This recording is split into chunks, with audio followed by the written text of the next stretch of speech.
बहुत लोग कहै छथिन कि हम सब गाँव में जे जिलेबी फल होइ छै ओकर पेड़ नहीं देखने छी या ओकर मज्जर केना फलै छै ओ नहीं पता।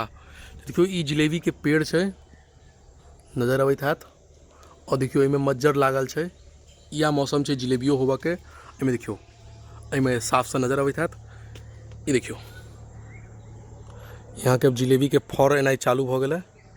या अहाँ के जिलेबी फल है, जिलेबी तो खेने हेबै अहाँ अथी वाला जो दुकान में मिलैया, और ई जिलेबी फल छै, एहिमे मज्जरो आबि रहल छै और फल भी निकलि रहल छै। तो इएह छै जिलेबी के पेड़।